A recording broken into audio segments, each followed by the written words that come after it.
2 years ago, this block was a colored variety, and this is what we talk about varieties always phasing in, new varieties coming in, and older varieties that didn't really find a place in the marketplace kind of being phased out. And there's always that transition in a modern high intensity farm. And rather than just push blocks out, we don't always like to just push blocks out because it costs a lot of money to put in the infrastructure for the trellis and the training and the irrigation system and all the work that goes into that. So what we really like to do when we have a good system such as we have here, this is a 10x2 system on a V trellis.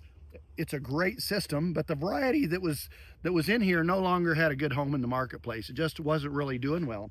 And so 2 years ago, we grafted these over. And so what we did is we came in here and cut off that old variety, took 2 sticks from a granny tree. We just cut those during the pruning season in the dormant. And about this time of the year, we came in here 2 seasons ago and grafted that on top of there. We grafted that stick. That's what this used to be right here. You can see where that stick was grafted on there.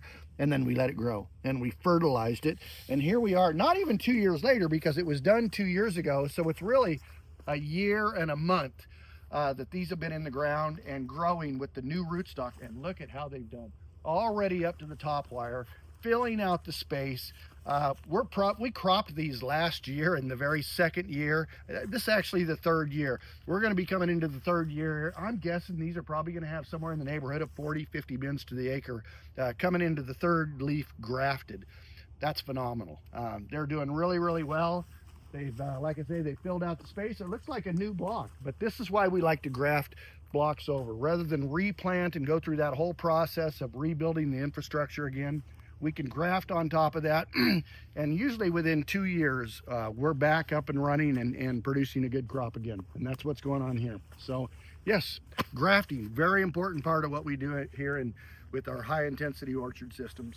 I'm Rob, the tree fruit guy. See you out there.